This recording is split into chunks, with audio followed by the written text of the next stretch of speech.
Hello. In this video I want to talk about Sage and Dungeons, because honestly it was too fun leveling up to not talk about. And I remember when I was leveling my tanks and Reaper, there were a lot of Sages that were straight up just not healing. So I wanted to make a video about my experience with it and see if I can give some tips for using it. Firstly, I highly suggest you read your abilities and realize how flexible this class is with its healing. Sage has a lot of moving parts, but if you utilize all of them consistently, you give yourself access to some of the best survivability out there. Sage allows you to play extremely aggressively, as most of your powerful heals are all OGCDs, and because of how Kardia works with your offensive abilities, it is even more important that you're always casting, specifically in big pulls. Dyskrasia and Toxin are both instant AoE damaging abilities, and this allows you to continuously keep up the damage while also healing your tank. Firstly, I'd like to touch a bit on Eukrasia.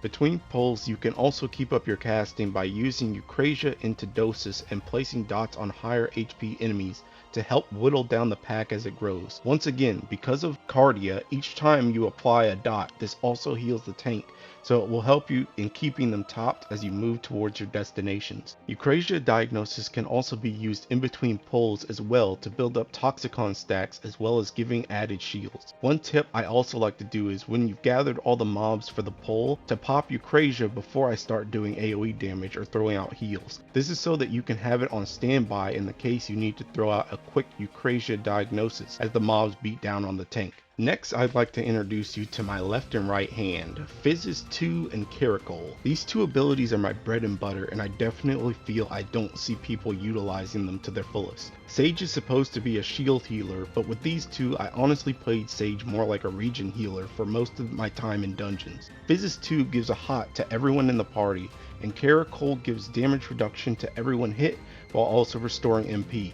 But at level 78, Kerachole also gives a hot as well. This is huge because Kerachole is a minuscule 30-second timer, and while it also costs 1 Adder's Gall, I had very few times when I didn't have the stacks to just throw one of these out. I think these two abilities highlight a big part of how I play Sage, where I only heal what is needed. Very rarely did I need more than just these two abilities to carry my team through AoE damage, and because of their low cooldowns, you should be very frivolous with them on packs of mobs, as they help to keep the tank sustained while you do damage and have other cooldowns on standby. But let's say these two aren't enough. What else does Sage have? Pepsis can be very nice in a pinch, as it also has a small cooldown of 30 seconds and will turn your Eukrasian Diagnosis and Prognosis into heals. This can be very nice in emergencies for tanks or in situations with lots of AoE damage. There is also Zoe, which will buff your next heal spell's potency by 50%. Remember that this ability lasts for 30 seconds and does not proc off of Kardia heals, so you can pop it early and then lead into a Eukrasian Diagnosis or Prognosis after some time. This can be really nice to give a big shield to tanks that are falling low when you're out of other big heals. Next we have Holos, which gives a small heal and reduces party damage by 10%. It's on a 120-second cooldown, but don't be afraid to throw this out either,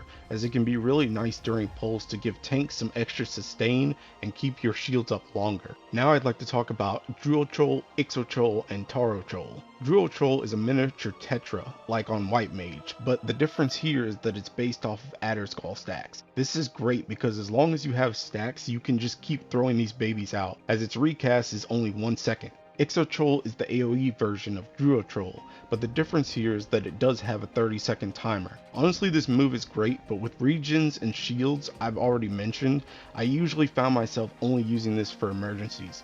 This is a skill that will definitely get more play in Savage and Ultimate content though. Lastly, we have Taurochole, which is a very nifty cooldown for tanks.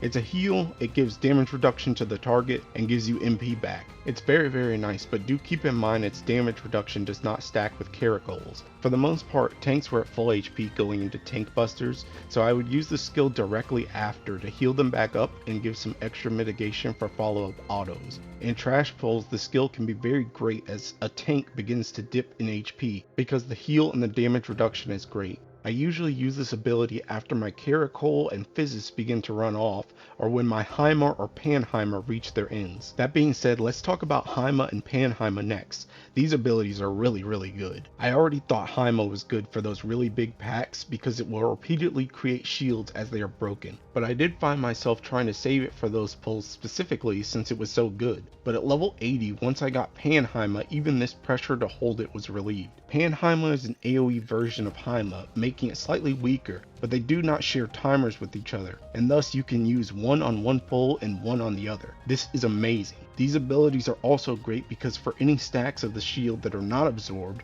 you will get a heal afterwards depending on how many stacks were left. This led to many situations where I would shield the party for AoE damage with Panhaima, and then simply let the heal afterwards along with regens heal everyone up without having to lift a finger. Lastly, I'd like to talk a bit about Soteria, Krasis, Rhizomata, and Pneuma. Soteria I usually used either on CD or I would save for really big pulls to help with healing as I did damage. Krasis could be nice in situations where I knew I threw out a Druochole or Taurochole just for an extra bit of healing, and Rhizomata could be nice in emergencies, but usually I would just try to keep this on CD for extra heals throughout an instance. Pneuma is nice extra damage and healing as well, not much to say on this one, just try to line it up so that you can use it as much as possible for its damage while also relieving yourself by also getting a heal.